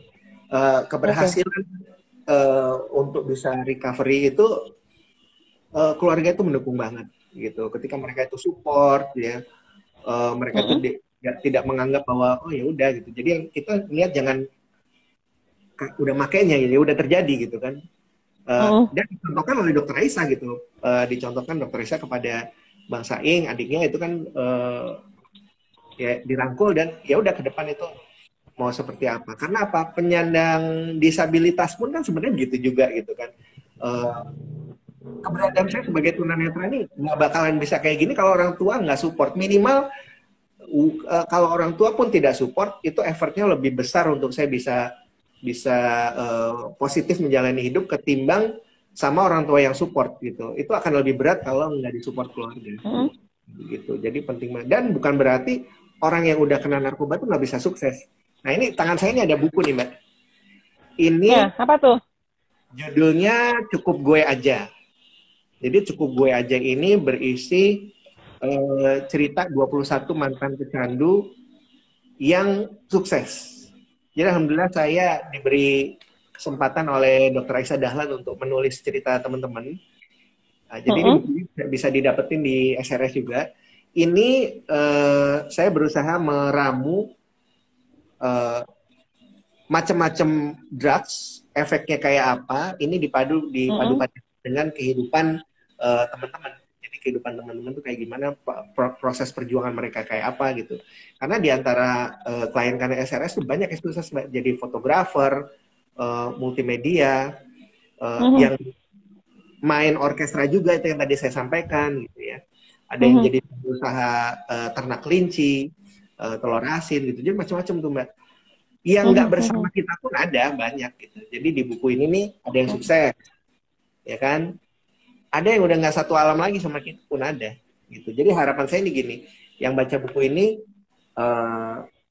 merasa kapok untuk kena triggernya si narkoba ini, sekaligus memberikan motivasi manakala ada anggota keluarga atau relasinya yang pecandu, mereka masih punya kesempatan untuk bisa sukses gitu Mbak. Oke, dan mereka mengizinkan ya kalau profilnya diangkat karena mereka udah terbilang sukses, atau disamarkan? Kalau yang di buku ini ada yang namanya ditulis, ada juga yang disamarkan gitu. Jadi harus sesuai konsen orang ya Mbak gitu. Kalau mereka nggak izinkan, kita nggak boleh tulis gitu. Oke, berarti mereka ini sebetulnya tahu ya, dan mereka ada keinginan untuk sembuh atau pulih, dan akhirnya menjalani kehidupan dengan normal. Sebagian besar itu, jadi ini buat atau ada titik balik yang mereka ceritakan yang akhirnya oke, saya harus berubah. Ini untuk pengetahuan kita bersama bahwa nggak ada, nyaris tidak ada pecandu narkoba itu yang wah hidup saya bahagia. Sakit Mbak itu Mbak. Kalau yang nyolong-nyolong buat beli obat gitu, tujuannya apa sih Mbak sebenarnya? Ya supaya nggak sakit lagi dia. Karena kalau putus obat itu kan sakit gitu ya. Gitu. Hanya memang besar kecilnya keinginan untuk sembuh itulah yang variatif gitu ya. Tapi setidaknya buat teman-teman yang berkenan atau mau dibawa ke pusat rehabilitasi itu satu langkah lebih maju gitu ya. Nah ini hendaknya orang tua mendukung gitu. Oke, jadi memang butuh keterbukaan dan bagaimana penerimaan keluarga terhadap mereka yang akhirnya menjadi pecandu gitu kan ya, dan ingin sembuh, kan begitu. Betul, Mbak. Ini ada pertanyaan dari Wide Oktorina. Ada nggak klien yang suka ngeyel kalau konsul? Contohnya kayak gimana? Iya, ada dan banyak gitu. Walaupun nggak bisa secara individu ya, tadi terkait kode etik. Yang jelas gini deh, berbagai hal yang pernah kau pikirkan di kepalamu itu ada. Berbagai jenis baper, berbagai jenis marah itu ada. Karena obat itu kan tidak hanya dia pakai satu, dia gabungkan. Efeknya pun gabung juga Mbak. Gitu. Jadi kalau misalnya bertanya, ada nggak sih yang bandel atau ada nggak sih yang baper? you name it, pasti ada gitu. Nggak ada yang nggak ada. Itulah jahatnya narkoba merusak otak kita tuh seperti itu gitu kan. Satu aja ngerusak Mbak, apalagi makannya 2-3 gitu. 2-3 jenis gitu. Dan akhirnya mereka menyadari ya, setelah mereka menjalani bahwa itu barang nggak ada enak-enaknya. Bahkan sekarang untuk keluar dan bisa pulih dari kondisi seperti itu butuh effort yang lebih ya, butuh energi yang luar biasa. Betul. Karena sudah jalan buntu. Kalau make tidak sembuh ya pilihannya cuma 2 Mbak, pulih atau mati gitu. Itu aja pilihannya sebenarnya. Oke, tadi kan di awal udah dikasih tahu tuh sama Mas Rama kalau mereka tuh di sana di Yayasan SRS itu dikasih kegiatan ya kan, habitnya dikembalikan. Ada penolakan nggak sih dari mereka? Ada. Banyak ada ya. Yang saya bilang tadi ngatur-ngatur gitu ya. Misalnya ya balik lagi ya, ini tidak kasus individu gitu. Pokoknya ini contoh aja gitu. Misalnya contoh nggak mau senam gitu. Tadi wah saya sakit mau bed rest gitu. Ya otomatis harus dipenuhi bed rest. Tapi kan nanti dokternya periksa. Bener nggak nih? Harus bed rest kayak gitu. Itu contohnya aja sih gitu. Contohnya atau lagi ngambek gitu, nggak mau cuci piring, ada Mbak, terjadi juga. Pokoknya seperti saya bilang tadi, semua apa yang kita pikirkan ada. ada pasti ada gitu. Hanya Karena penanganannya secara kekeluargaan itu relatif lebih bisa dikontrol. Oke. Kemudian katakanlah sedang menjalani pengobatan dari mereka menjadi pecandu narkoba gitu kan. Apa tidak ada efek Ya, dari habit mereka nyandu? Misalnya tuh ada yang berpengaruh pada penglihatan, kemudian pada kondisi penyakit lain kayak ginjalnya mungkin berpengaruh karena mereka kebanyakan narkoba, kurang detox, kemudian atau ada penyakit-penyakit yang menyertai selain syaraf tadi yang rusak tentunya. kalau efek samping itu narkoba sudah pasti ada. Tapi kita bicara di sini lebih kepada efeknya ini kelihatan atau tidak, gitu. Karena kan ada juga yang pengaruh itu tidak hanya fisik kan, gitu ya, tapi juga dia punya way of thinking gitu kan. Itu juga jadi kalau pertanyaannya ada atau enggak, pasti ada gitu. Efeknya itu pasti ada. Hanya saja ada yang bisa kontrol, ada yang sudah nggak terlalu parah lagi gitu, dia bisa handle gitu kan ya. Nah itu juga tergantung rekam jejak dari obat yang dia pakai juga gitu Mbak, efeknya tuh apa kayak gitu. Tapi kalau pertanyaannya ada tidak, ya pasti ada gitu. Oke, berarti mereka ini semacam masuk kayak pondokan gitu ya? Ya asrama lah mungkin gitu ya, asrama ya. Atau kos-kosan, tapi kos-kosan gitu. Oke. Gitu. Seperti masuk pesantren gitu ya?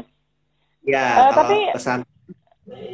kalau pesantren mungkin agak sedikit strict ya. Ini bener-bener family banget gitu Mbak. Jadi yang ya udah kerjakan gitu. Menghadirkan sosok keluarga di SRS yang mungkin mereka merasa selama ini belum merasakan kehangatan sebuah keluarga. Kemudian akan dihadirkan di SRS gitu ya. Mas Rama, berarti siapa aja dong yang ada di SRS ini selain dokter tentunya? Mungkin ada tenaga-tenaga yang lainnya selain relawan. Kalau dokter dipanggil. Kemudian yang di sana ada psikiater, psikolog, konselor, atau ada siapa lagi selain front desk tadi itu? Jadi ada staff in-house. Jadi staff in-house yang nginap di situ. Gitu. Jadi beberapa. Nah kalau kayak saya ini kan staff yang pulang pergi gitu. Jadi pulang balik. Oke. Jadi itu aja sih Mbak. Dan ini staffnya juga luar biasanya tuh ya mantan pecandu. Jadi betul-betul semuanya ini mantan pecandu. Kecuali saya gitu. Saya memang kan karena tunanetra gitu ya. Tapi yang lainnya dia mantan pecandu gitu Mbak. Dan ada keuntungannya juga, artinya dari situ dia akan mengidentifikasi ini kayak aku dulu nih, ini kayaknya bohong gitu, bisa kan identifikasi seperti itu. Iya betul. Jadi kan lebih mudah juga untuk kamu ngomong apa ini gitu kan. Oke, ini ada pertanyaan dari Fanny. Karena dia pernah melakukan kan gitu, dan sekarang katakanlah udah pulih. Yang mirip gitu ya, gitu. Oke. Mas Rama, ada pertanyaan dari Fanny Herdina, benar nggak sih pecandu itu mukanya jadi lebih tua dari usianya sebenarnya? Enggak juga sih Mbak, banyak kok yang cakep-cakep jadinya. Hanya mungkin begini, kalau yang memang zat kimianya tuh sudah menggerogoti tubuh ya, mungkin begitu ya. Tapi kalau pecandu juga tingkatnya kan ada macam-macam Mbak gitu. Ada yang jadi kalau penjelasannya kan gini nih, kalau narkoba itu sebenarnya singkatan kan ya. Narkotik, terus psikotropik sama bahan adiktif lainnya gitu. Ini sekalian aja ini sambil sharing sedikit nih yang pernah dokter Aisyah sampaikan gitu kan. Kalau narkotik kan kita udah tahu ya gitu, obat-obatan yang namanya tuh yang sebenarnya terlarang untuk umum gitu, tapi memang itu digunakan untuk keperluan mendesak gitu kan ya. Nah kalau psikotropis itu ya, mungkin obat batuk apa gitu. Jadi memang obat-obat yang dipakai untuk secara umum itu menangani. Nah, yang bahan adiktif lainnya, saya tanya di sini dah, ada nggak demen Indomie, hobi makan Indomie? Merek tuh, mie instan maksudnya? Ada nggak? Iya, mie instan lah. Banyak dong. banyak ya. Banyak. Atau mungkin yang Apalagi dikasih cabai sama sayur. nah, yang doyan apa ya, hobi ngemil gitu. Ada juga ya. Banyak. Mungkin ada merokok juga, yang laki-laki merokok gitu. Jadi mungkin gini, Mbak. Kalau yang masuk ke yayasan itu pecandu narkoba. Nah, buat kita nih yang demen Indomie gitu kan ya. Demen Indomie, suka ngerokok gitu kan. Kita nggak mengonsumsi narkotik, kita nggak mengonsumsi obat-obat psikotropika, tapi kita bahan adiktif lain. Jadi kita tuh pecandu bak. Nah, itu. Pecandu bak. Jadi tidak narkoba, tapi kita pecandu bak. Ini kita semuanya pecandu bak ini rata-rata. Jadi narkonya nggak ada, gitu, cuma bak aja. Oke. Jadi kalau misalnya Mbak Tia nih, lanjutan, hobi makan Indomie, pecandu tidak, pecandu bak berarti. Bahan adiktif lainnya gitu. Oke. Tadi saya sempat ditanyakan sih, tapi mungkin nggak jelas karena sempat terputus ya. Pernah ngadepin yang lagi sako kah? Pernah. Atau mungkin mau dijawab lagi, Mas Rama? Kalau yang sako parah itu biasanya belum dibawa ke tempat kami, gitu. Jadi yang dibawa ke tempat kami itu betul-betul yang memang memungkinkan untuk bisa bersosialisasi, gitu, Mbak. Biasanya dibawa ke Bayangkara atau gitu. Katanya Mbak Asi emang lebih bagus minta izin daripada minta maaf daripada minta izin, katanya gitu. Oh iya. Katanya Mbak Wide gasnya doyan banget mie instan. Berarti pecandu bak tuh. Jadi kita gendut. Pak Fani juga nih, Mbak Penda juga. Oke. Kayaknya banyak banget kayaknya. Oke, Mas Rama, sebetulnya kita ini harus ada untuk mereka ya. Harusnya kita ini merangkul mereka, nggak malah menjauhi ya, karena kasihan gitu kan ya. Sebetulnya mereka punya krisis gitu kan, krisis kasih sayang, krisis kepercayaan diri, krisis harga diri dan sebagainya. Jadi kesamaan antara saya dan rekan-rekan pecandu narkoba inilah yang sebenarnya jadi membuat kami saling bergabung gitu ya. Karena pada dasarnya sama Mbak, sama penyandang disabilitas kami tuh sama-sama kalau secara mayoritas dianggap aneh, ya kan? Buta jalan di secara umum gitu kan, di muka umum pasti dipandangnya aneh. Narkoba pun yang kelihatan efeknya pasti juga diperlakukan demikian, kemudian dikucilkan, ya kan? Terus diperlakukan secara tidak baik baik itu oleh lingkungan keluarga atau lingkungan sekitar. Ini secara umum aja gitu. Makanya salut banget buat keluarga-keluarga yang peduli baik kepada penyandang disabilitas maupun pecandu narkoba. Jadi kayak istri-istrinya staff gitu Mbak, yang mereka non pecandu gitu, jadi anggota relawan juga di SRS, itu salut banget Mbak gitu loh, karena mereka tuh ikut mendampingi gitu ya. Jadi sama halnya dengan yang penyandang disabilitas itu kan sebenarnya kasusnya hampir sama Mbak. Jadi kita nih masyarakat yang marginal kan istilahnya kayak gitu ya gitu. Jadi memang membutuhkan kasih sayang gitu ya, itu yang pertama. Kemudian membutuhkan kesempatan. Nah, dan yang terakhir ya membutuhkan pendidikan gitu. Dan yang terakhir tentu saja membutuhkan iman gitu kan. Itu yang penting. Jadi sebetulnya apa yang harus kita berikan ke para pecandu narkoba ini agar mereka bisa dengan percaya diri melanjutkan kehidupannya dan mereka bisa berkarya atau lebih bermanfaat ke masyarakat? Give them chance, itu yang penting gitu. Kasih kesempatan aja gitu, karena kalau diberi kesempatan insya Allah pun bisa hidup setara seperti kita gitu. Ketika harus diberikan kesempatan berarti sebagai orang lain atau pihak ketiga yang bukan dari keluarga ataupun dari dia sebagai pemakai atau mantan pecandu, berarti apa yang bisa dijadikan jaminan kalau misalnya saya ini bisa jadi lebih baik? better than yesterday. Atau Kalau kita tunjukkan prestasi yang pernah ada atau bagaimana?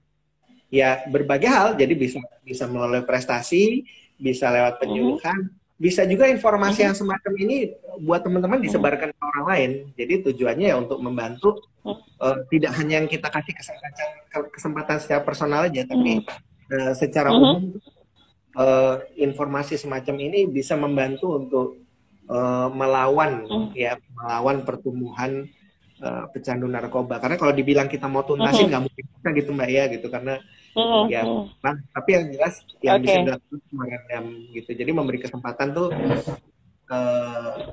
kalau dari individu kan kayak gitu. Jadi kayak misalnya kalau istri ya kasihlah kesempatan balik lagi gitu kan. Kalau orang tua kasih kesempatan boleh pulang lagi gitu. Kalau naik lagi kalau ini kan individu mulai masuk ke organisasi, kasihlah kesempatan sekolah lagi. Yang pernah kerja di perusahaan itu yang kena narkoba mungkin ada di skor atau PHK gitu ya, kalau boleh dipekerjakan kembali ya, itu seperti itu Mbak. Oke. Jadi kata kuncinya adalah give them a chance gitu kan, a chance. Jadi kasih kesempatan. Tapi sebetulnya kan butuh kebesaran hati orang lain juga untuk menerima mereka. Berarti apakah mereka ini harus jujur pernah make atau enggak? Tapi lama-kelamaan ketahuan. Harus gimana dong? Sebaiknya jujur. Harusnya jujur ya? Sebaiknya jujur. Karena pada dasarnya yang sekarang ini, tindakan yang sekarang ini atau behavior kita yang sekarang ini yang menentukan gitu. Oh ya saya make dulu make gitu loh. Tapi sekarang kan istilahnya nggak lagi. Lo nggak ngelihat bedanya kan gue antara gue sama orang lain gitu kan, istilahnya kayak gitu. Jadi nggak apa-apa. Misalnya ini ada yang mau nikah gitu ya, belum sempat cerita aja gitu. Atau mungkin kalau khawatir ya bawa aja ke SRS misalnya, sambil sharing lah istilahnya gitu, sambil main gitu cerita. Gitu. Boleh-boleh aja gitu. Mostly di SRS ini cowok berarti ya. Kemudian mereka ini usia berapa sih Mas? Rata-rata atau random banyak? Random yang umur 17-18 pun ada, umur 52-55 itu ada juga gitu. Pokoknya masih bisa beraktivitas itu bisa masuk gitu. Oke, dan untuk latar belakangnya? Pendidikan, ekonomi. Kalau ekonomi juga macam-macam gitu Mbak. Intinya sih ya mereka yang mau sembuh, bukan sembuh, pulih gitu ya. Itu kita terima. Tentu saja melalui prosedur yang tadi udah disampaikan. Berarti ada yang masuk di SRS untuk menjalani kehidupan normal, mencoba untuk menjalani kehidupan normal. Ada yang alumni dong, masa di sana terus? Ada alumni. Yang menentukan, oke, kamu udah lulus dan bisa kembali ke masyarakat. Itu siapa? Ada PIC-nya di yayasan, Mbak. Jadi dan itu tidak ditentukan sendiri. Jadi biasanya kan ada staff meeting gitu. Nah, staff meeting juga nanti dibahas di sana gitu, Mbak. Jadi tapi masih terus dipantau ya? Terus dipantau gitu. Oke. Masih sering ngobrol dengan yang sudah alumni dari SRS atau sering. udah pulih? Ada mereka yang main gitu kan, main lagi ke sana, atau biasa kita lewat, kan di WhatsApp juga grupnya ada Mbak gitu ya, Instagramnya kan juga ada, jadi kita biasanya komunikasi lewat sana juga, itu yang udah senior kasih sharing pengalaman sama adik-adiknya, ya itu lumayan banyak juga. Oke, ini saya masih terima satu pertanyaan sebelum kita closing ya. Lingkungan sebenarnya butuh diedukasi juga kah? Oh ya, sudah pasti Mbak. Sudah pasti. Ya contohnya kayak dari penyuluhan sekarang, beli buku cukup buat aja. Terus kalau nanti mereka ada seminar, baik itu offline online, ikut aja gitu. Ini karena bisa membantu Mbak. Jadi kalau misalnya teman-teman udah ngeliat nih ada trigger-trigger gitu, ya bisa langsung kasih warning kayak gitu kan misalnya. Terus kita juga lebih aware masalah-masalah apa sih yang bisa jadi trigger buat pecandu gimana gitu. Kadang tuh hal sepele gitu, kayak misalnya, wah lo anak setan gitu, misalnya bilang, itu jadi trigger dulu anak setan ya, udah jadi setan. Sekalian kan misalnya kayak gitu Mbak, itu kita nggak sadarin kadang-kadang. Atau misalnya orang tua berantem depan anaknya, bisa juga jadi trigger. Masih dia, gue pengen lupa nih, gue mau nge-high aja dah gitu kan. Ya udah dia pakai akhirnya gitu. Nah itu contoh-contohnya sih kayak gitu. Bener.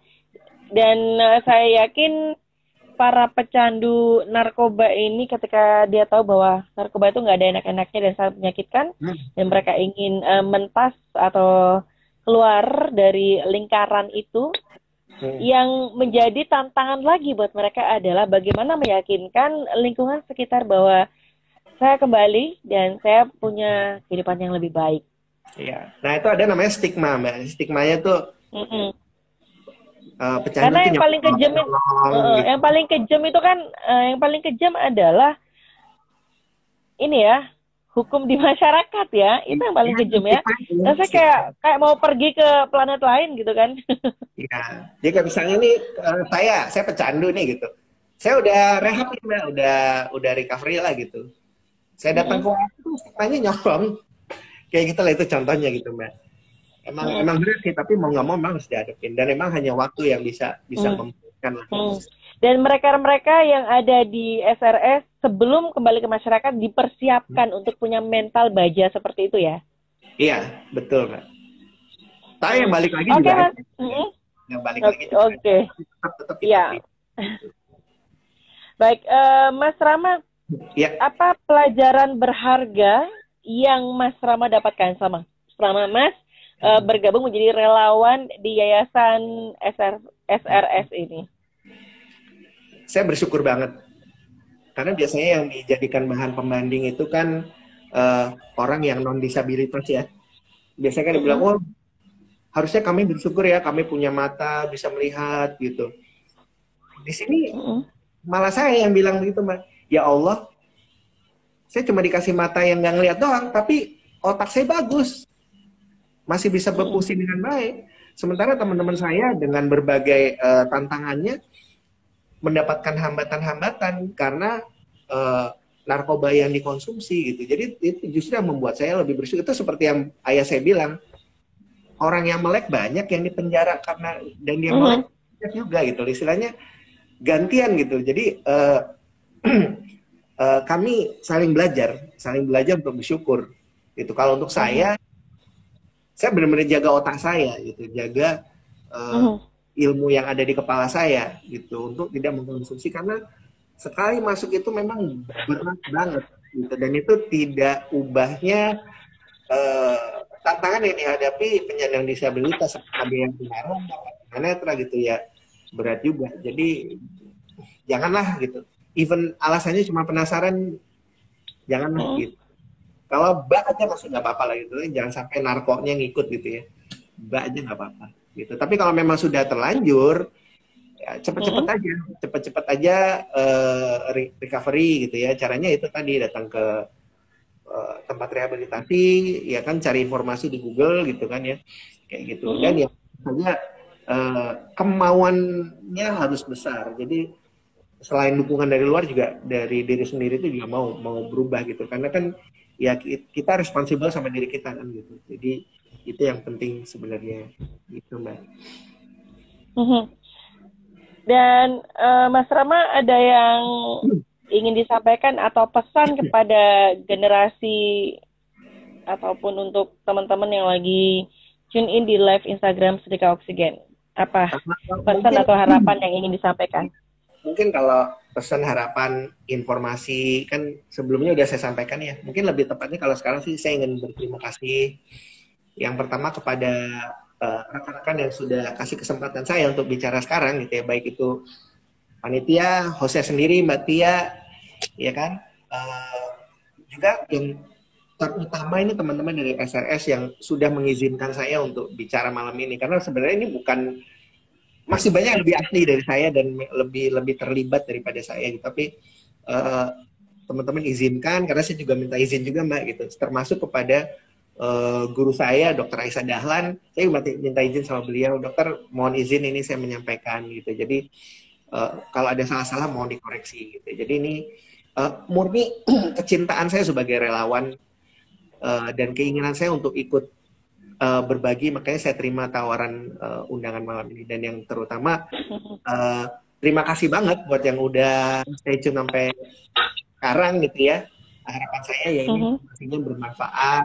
Kalau ada yang salah-salah bisa langsung hubungi teman-teman di SRS, baik itu di Instagram maupun bisa langsung dari Google Map, nanti informasinya bisa langsung dicari. Gitu, Mbak. Oke.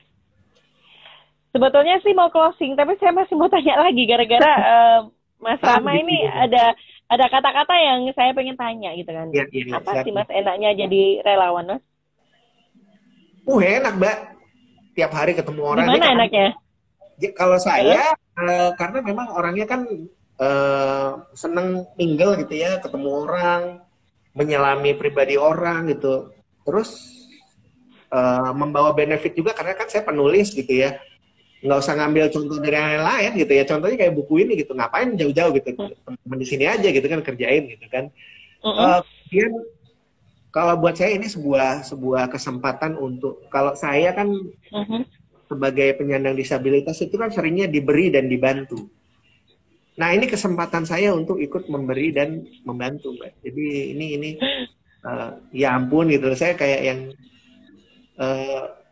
kadang-kadang rasa kayak, yang penyandang disabilitasnya itu klien, saya normal gitu. Ya Allah, ya kayak gitu lah. Maksudnya lucu-lucuan aja sih gitu. Maksudnya, gue lebih normal dari lo gitu. Secara otaknya mungkin gitu. Kalau matanya kan ya jelas mereka yang lebih normal dari saya gitu. Tapi yang jelas adalah adanya kesempatan untuk bisa saling silang, saling bersyukur, saling membantu. Itu yang itu yang terutamanya seperti itu. Dan memang kegemaran saya untuk berbagi dan membaur itulah yang sebenarnya menjadikan posisi saya sebagai relawan ini sesuatu yang membahagiakan gitu, Mbak. Ya, kalau kata Mbak Fani, rasain lah gitu kan. Gimana? Kenapa? Gitu. Yang di sedekah oksigen juga pasti ngerasain enaknya jadi relawan tuh kayak gimana gitu. enak banget. Gitu. Macam-macam. Oke, kata Mbak Fani, lanjut sampai subuh. Gampang, Mbak. Itu cuma Mbak Wida aja ngamplopin saya tuh, Mbak Wida Okorina. Itu sahabat saya, sahabat banget tuh. Iya, saya dapat kemarin ini sih beli bukunya Mbak Wida yang di situ ada Mas Rama juga. Oh iya. Tapi belum selesai bacanya. Belum selesai baca ya. Nah, nanti boleh nih beli Cukup Gue Aja. Gitu. Kenapa? Boleh nih beli nih, nanti buku Cukup Gue Aja nih. Langsung kontak di SRS, Mbak. Gitu. Siap. Judulnya apa Mas Rama? Mungkin bisa dipromot sekalian mumpung masih ada kesempatan untuk menginformasikan. Judulnya Cukup Gue Aja. Cukup Gue Aja. Iya. Yang berisi tentang cerita 21 mantan pecandu narkoba. Oke. Bisa didapetin di Mas Rama. Nanti tinggal nge-DM aja. Ya, asiknya sih langsung ke teman-teman di SRS aja. Oh, oke. Jadi yang penasaran ini Jakarta dekat nih Kalibata ya kan Mas ya? Iya, Kalibata betul. Jadi bisa langsung di Yayasan SRS Sahabat Rekan Sebaya. Boleh nanti kalau mau ketemu sama artisnya di sana, Mas Rama. Kalau sekarang mau minta tanda tangan boleh. Jadi mau beli buku sekaligus mau nanya-nanyain gitu ya. Oke, Mas Rama. Ya. Itu kan tadi enak banget ya jadi relawan. Kemudian gimana? Istri ngedukung nggak? Keluarga ngedukung nggak? Kalau, udah jadi dosen, udah jadi penulis, udah jadi motivator, trainer, kok masih mau jadi relawan gitu kan? Keluarga mendukung nggak? Istri saya tuh, subhanallah, istri saya tuh orang yang gimana ya? Ada istrinya di mana Mas sekarang di belakang? Lagi urusin anak-anak, biasanya kan sama saya nih gitu kan, ngolonin gitu. Ini kebetulan kalau bapaknya tugas ya turun dulu. Ini makanya kan sepi karena udah dimasukin semua nih ke kamar gitu kan. Oke, salam buat istrinya ya Mas ya, sama anak-anaknya. Istri saya tuh kalau buat saya tuh pendamping yang luar biasa lah gitu. Jadi luar biasa kenapa? Karena kita nggak cocok. Maksudnya nggak cocok gimana nih? karakter saya sama karakter beliau tuh berseberangan. Jadi asiknya kalau ada yang kurang dari saya dia yang isi, ada yang kurang dari saya yang isi. Nah, salah satunya adalah pekerjaan sosial. Beliau meyakini bahwa gaji yang diberikan kepada dirinya itu bukan cuma sekedar income yang saya peroleh, tapi juga dari kegiatan-kegiatan sosial seperti ini. Gimana nggak dukung lah orang. Saya launching buku, teman-teman SRS yang support. Saya nikah, yang main musik orkestra pecandu, yang jadi MC-nya dari SRS juga. Ya mau bagaimana gitu. Jadi memang keluarga gitu, Mbak. Jadi kalau nggak ngedukung saya sebagai relawan di SRS, kayaknya ya keterlaluan banget gitu. Ya gitu kan. Oke. Teman. Dari nggak cocok itu malah akhirnya bisa sejalan ya, saling mengisi gitu kan ya. Oke. Ada lagi yang ingin disampaikan Mas Rama? Sebenarnya kalau misalnya ngobrol sih kayak Mbak Fani bilang bisa sampai pagi gitu ya. Tapi buat saya yang terpenting adalah tetap belajar aja. Jadi walaupun ada pandemi gitu kayak gini, tapi tidak menghalangi kita untuk tetap belajar dan mengenal hal baru gitu. Ini kan mungkin ini sesuatu yang baru ya. Maksudnya mengenal kehidupan di dalam pusat rehabilitasi ini, harapannya ini bisa menjadi knowledge dan juga social awareness buat teman-teman gitu ya, tentang kehidupan teman-teman kita yang pecandu narkoba gitu, Mbak. Oke, baik, terima kasih. Saya menyapa juga untuk teman-teman yang bergabung tune in dari awal sampai menjelang akhir ini. Terima kasih sudah menyediakan waktunya untuk menjadi support terbesar kami di live Instagram Sedekah Oksigen bersama Asa Perempuan dengan narasumber yang luar biasa, Mas Ramaditya. Dan mudah-mudahan ini menjadi sebuah majelis, sebuah tempat di mana kita semua akhirnya punya wacana tentang pecandu narkoba, mengenali kehidupannya, gitu kan, bahwa mereka juga ingin sembuh, mereka ingin kembali ke masyarakat. Dan kita sebagai bagian dari support system harus bisa menerima gitu kan ya. Karena kita yakin mereka ini ingin sembuh, mereka ini ingin kembali menjalani kehidupan dengan normal dan ingin lebih bermanfaat hidupnya. Terima kasih teman-teman yang sudah tune in ya. Mohon maaf belum bisa menyebutkan satu persatu dan kita berdoa bersama mudah-mudahan pandemi ini bisa segera berakhir. Saya yang di Surabaya, Mas Rama yang di Jakarta, bahkan pemirsa kita ada yang dari Bandung ya, Tangerang, terus Mbak Widi di mana ya? Mbak Widi di Bukit Tinggi. Iya. Ada di Medan juga. Iya, semua saudara kita yang bergabung. Kata Mbak Fani tadi ada Cristiano Ronaldo gabung, mungkin ya.